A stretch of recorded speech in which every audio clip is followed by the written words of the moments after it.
निशंक जी को मैं पिछले 20 सालों से जानता हूँ। मैं उनकी कार्यशैली भी जानता हूँ और वो जो गड्ढे भरने की बातें कर रहे हैं मैं उनके गड्ढे भी जानता हूँ कहाँ कहाँ हैं। तो गड्ढे भरने की बातें ना बताएं, क्योंकि गड्ढे खोदने पे आ गया तो मैं बहुत सारे गड्ढे निकल आएंगे, फिर जवाब नहीं दे पाएंगे।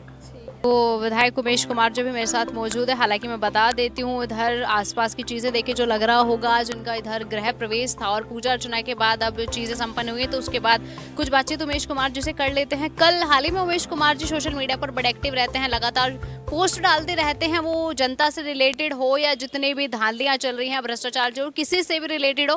कल की ही एक पोस्ट की बात कर लेते हैं जिसमें उमेश कुमार जी ने लिखा हुआ था कि अंकिता हत्याकांड मामले में मुझको फंसाया जा रहा है, जो भी ये तरह की चीज़ें कर रहे हैं मैं उनका इलाज बांधूंगा। इस तरह की पोस्ट उमेश कुमार जी के द्वारा डाली गई थी। तो सर बताइए मुझे क्या पूरा मामला है और अचानक एकदम से ट्विस्ट जो मामले में आ गया है इसमें आपका नाम लिया जा रहा है, तो क्या है मामला? देखिए, अंकिता भंडारी हत्याकांड जो है वो बहुत ही गंभीर मुद्दा था उत्तराखंड का, और पूरा उत्तराखंड इस मुद्दे को लेकर बहुत ही गंभीर और गमगीन था। इस मामले में जो जांच अधिकारी थे शुरू में, उन्होंने मेरे कुछ फ़ोटो, जो पुष्प है लड़का जो अंकिता का दोस्त भी है था और मुख्य गवाह भी है, उसको व्हाट्सएप किए और उसको कॉल करके ये कहा कि भाई तुमको जो मैंने व्हाट्सएप किया इस पे ओके लिख दो। उस लड़के का जो दिमाग चकराया वो मुझे पहचानता था, उसने सर्च किया, उसने कहा तो विधायक खानपुर हैं, तो पूरा माजरा समझ गया। उसने फिर उनको मना कर दिया कि ये नहीं थे, तो फिर ये अचानक से सारा मुद्दा शांत हो गया। तो कहीं ना कोई षड्यंत्र रच रहा था कि उमेश कुमार को अंकिता भंडारी मामले में जो वीआईपी की बात होती है फंसा दिया जाए या इनका नाम आ जाए ताकि इनकी छवि को धूमिल किया जाए। जिस तरह अभी कुछ दिन पहले आपने यहाँ एक स्टिंग की चर्चा सुनी होगी कि एक स्टिंग वायरल करने की कुछ लोग बात कर रहे थे। एक वीडियो पहले भी 2021 में वायरल किया गया था जिसमें मैंने एफआईआर दर्ज करा दी थी। उस एफआईआर के बाद कुछ लोगों की गिरफ्तारियां भी होनी थी, लेकिन वो लोग कोर्ट से स्टे ले आए थे। यहाँ भी एक मामला अभी पंजीकृत हुआ है जिसमें कुछ लोगों से पूछताछ भी चल रही है। दिल्ली में भी जो है, जो मुझे पता लगा है कि दिल्ली में भी एक क्राइम ब्रांच ने इसके संबंध में एफआईआर दर्ज कर ली है। तो मामला कुल मिला के कहीं ना कहीं बढ़ती लोकप्रियता को देखते हुए षड्यंत्र करके मेरी छवि को धूमिल करना और मुझे हानि पहुंचाने का प्रयास किया जा रहा है, साजिशों में फंसाने का। लेकिन ऐसा हो नहीं पाएगा, क्योंकि हाथ कंगन को आरसी क्या, पढ़े लिखे को फारसी क्या। जब सबूत ही नहीं है, कोई चीज़ नहीं है, ठीक है, सांच को आँच नहीं होती, तो करने दीजिए जो प्रयास कर रहे हैं। है उमेश कुमार जी, मुझे बताया लोकसभा का टाइम आने वाला है, कांग्रेस ने भारत जोड़ो यात्रा कर रखी है, 6 दिवस की यात्रा उत्तराखंड राज्य में भी देखने को मिली है और भाजपा हरिद्वार के लोकसभा सांसद रमेश पोखरियाल निशंक जी लगातार आए दिन रुड़की में वो रहते हैं, लगातार उनकी चर्चाएं कार्यक्रम में देखने को मिलते हैं। कल एक कार्यक्रम में वो मौजूद थे जिसमें वो साफ तरीके से कह रहे थे कि कांग्रेस हो, निर्दलीय हो या कोई भी तरीके की जो लोग हैं वो अगर सामने आएंगे भाजपा के, तो भाजपा ने सबके गड्ढे बंद कर दिए हैं। वो सड़क को लेकर कह रहे थे या उनका ताना साध रहे थे पार्टियों पर, जो चुटर पुटर और जो चीज़ें बची हैं वो उनको भी बंद कर देंगे, तो भाजपा ही सिर्फ देश का कल्याण कर सकते हैं। उस पर मैं उमेश कुमार जी की राय जानना चाहती हूँ कि इस तरह निशाना उन्होंने साधा, क्या कहें? मैं निशंक जी से ये पूछना चाहता हूँ कि वो इस राज्य के 2.5 साल मुख्यमंत्री रहे, वो चुनाव से 3 महीने पहले क्यों हटाए गए? कभी ऐसा किसी राज्य में नहीं होता कि किसी विधानसभा चुनाव से 3 महीना पहले राज्य के मुख्यमंत्री को हटा दिया जाए।